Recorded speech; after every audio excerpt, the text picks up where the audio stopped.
이사야 24장 6절에서 13절 보겠습니다. 그러므로 저주가 땅을 삼켰고 그 중에 사는 자들이 정죄함을 당하였고 땅의 주민이 불타서 남은 자가 적도다.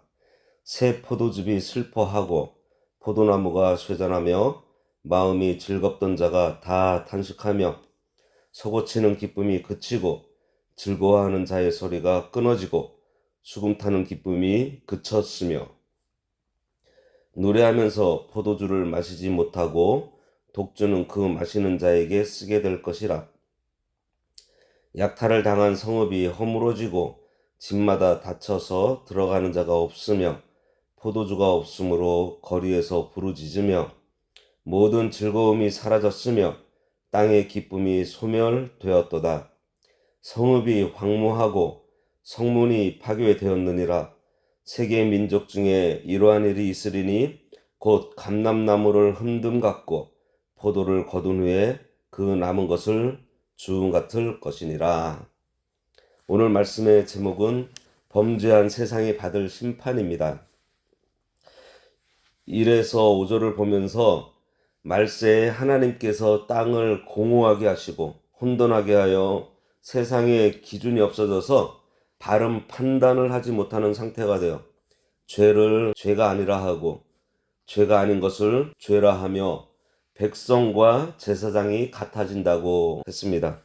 또한 하나님께서는 인간과 언약을 맺으시고 하나님을 사랑하고 계명을 지키는 자는 하나님의 소유가 될 것이라고 말씀하셨는데, 그러나 불행하게도 인간은 교만하여 하나님과 맺은 언약을 스스로 깨뜨림으로써 하나님과 원수가 되어 심판을 받기에 이르게 되었다고 했습니다. 오늘 본문은 범죄한 세상이 받게 될 심판에 대한 말씀이에요. 6절에 보면 그러므로 저주가 땅을 삼켰고 그 중에 사는 자들이 정죄함을 당하였고 땅의 주민이 불타서 남은 자가 적도다 그랬습니다.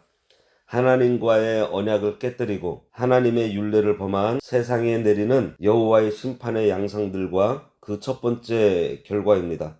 말세에 여호와의 긍휼은 사라지고 저주만이 그 땅에 가득하고 죄 가운데 거하는 그 땅의 주민들은 죽을 수밖에 없는 전제로 정죄받아 진노의 불에 불태워질 것이며 그 결과 남은 자가 적게 될 것이라고 했습니다. 여기서 성도들은 하나님과의 관계에서 단절이 오는 그 엄청난 결과를 깨닫고 하나님과의 바른 관계를 유지하는 그 일에 힘써야 한다는 것을 깨닫게 됩니다. 우리가 죽음에 대한 오해가 좀 있는데요. 죽음은요, 하나님과의 단절입니다. 참 생명 되시는 하나님과 단절된 것이 죽음이에요. 우리는 이 육신의 생명이 다인 줄 아는데 육신의 생명은 죽고 나면은 아무것도 아닙니다. 사람에게는 영이 있어요. 이 영은 특징 중에 하나가 영생입니다. 영원한 생명을 가지고 있어요. 불신자도 영원한 생명을 갖고 있고요. 신자도 영원한 생명을 갖고 있습니다.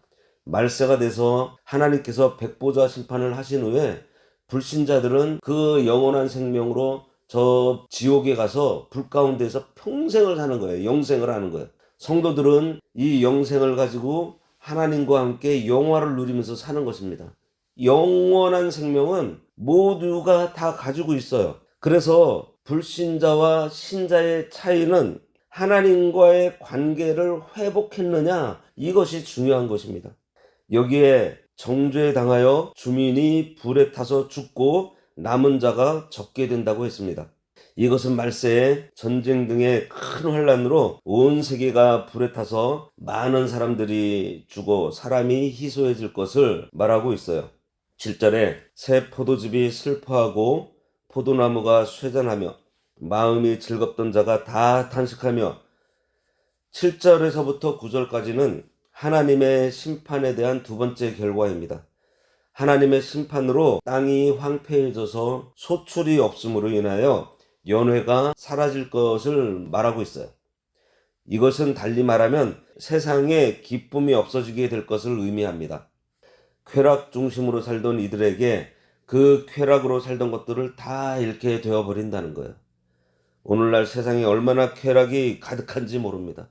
얼마나 편리한 세상이에요.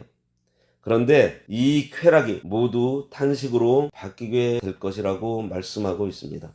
8절에 소고치는 기쁨이 그치고 즐거워하는 자의 소리가 마치고 수금 타는 기쁨이 그쳤으며 포도를 수확할 때에 그 수확의 기쁨으로 잔치를 베풀고 소고를 치며 흥겹게 놀던 것이 중지되고 무거운 침묵만이 흐르게 될 것을 말하고 있어요.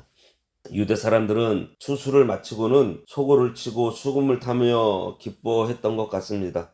그런데 이제 거둘 것이 없어요. 그러니 추수를 못합니다. 그동안 베풀었던 연회 결국 열지 못하게 된 겁니다. 9절에 노래하면서 포도주를 마시지 못하고 독주는 그 마시는 자에게 쓰게 될 것이라. 이제 사람들이 포도주를 마실 수 없게 되자 알코올 농도가 높은 독주라도 마시며 위로를 얻으려고 하지만 독주가 입에 쓰게 될 것이라는 말입니다. 이것은 세상 끝날 여호와의 심판의 날에 저희는 그 어떠한 방법으로도 위로받거나 구원받지 못한다는 것을 의미하고 있어요. 독한 술을 마시고는 캬 하고 찡그리는 것을 보면 쓰긴 쓴 모양입니다. 그러면서도 계속 마셔요. 그런데 왜 독주를 마실까요? 그것은 자기를 마비시키려고 그러는 것입니다. 잊어버리고 싶어서. 그런데 그 순간 잊어버린다고 그 고통과 괴로움이 없어지지 않아요. 오히려 다 마시고 난 그 다음날 일어나면 밀려오는 두려움과 후회는 더 감당하기 힘듭니다. 그러나 반대로 주님을 기쁘시게 하려고 사는 자는 변함없는 기쁨을 맛보게 돼요. 주님을 기쁘시게 하려고 사랑하며 봉사하고 전도하면 주님이 주시는 놀라운 기쁨을 넘치게 해주십니다. 요한복음 16장 22절과 24절에 이런 말씀이 있어요. 지금은 너희가 근심하나 내가 다시 너희를 보리니 너희 마음이 기쁠 것이요 너희 기쁨을 빼앗을 자가 없겠다 그랬습니다. 24절에는 지금까지는 너희가 내 이름으로 아무것도 구하지 아니하였으나 구하라 그리하면 받으리니 너희 기쁨이 충만할 것이다 라고 말씀하셨습니다. 성도들 중에도 땅 위에 기쁨을 맛보고 싶어하는 사람이 많아요. 그런데 오히려 성령께서 주시는 기쁨을 구해보세요. 성령이 주시는 기쁨은 이 세상에서 주는 기쁨과 다릅니다. 세상이 주는 기쁨은 그때뿐이에요.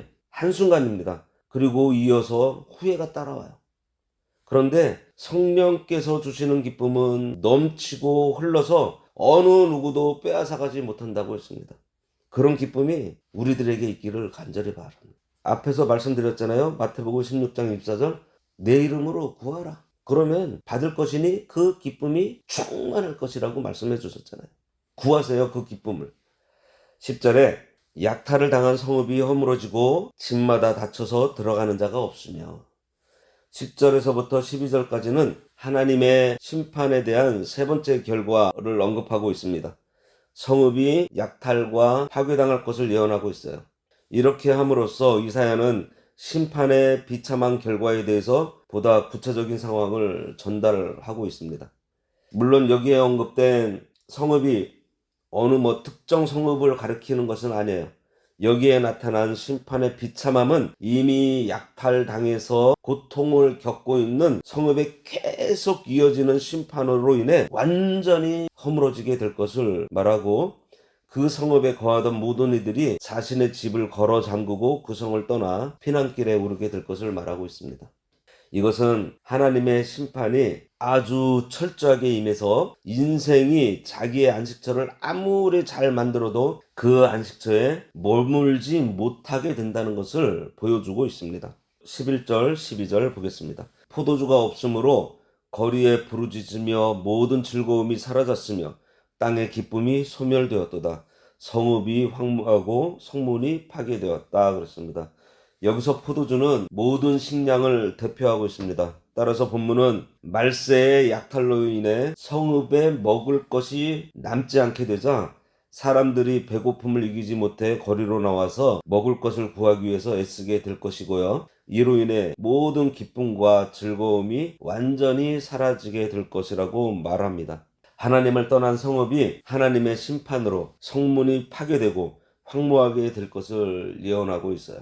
특별히 성문은 군중들이 그곳에 많이 모여서 매매가 이루어지고 성의 안전을 상징하고 있기 때문에 성문이 파괴되었다고 하는 것은 그 성읍이 완전히 무너졌다는 것을 상징하고 있습니다.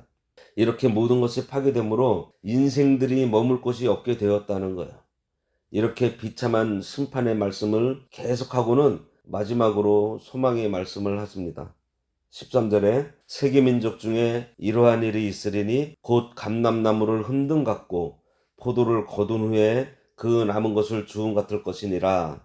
지금까지 묘사한 여호와의 심판의 결과들에 대한 결론입니다.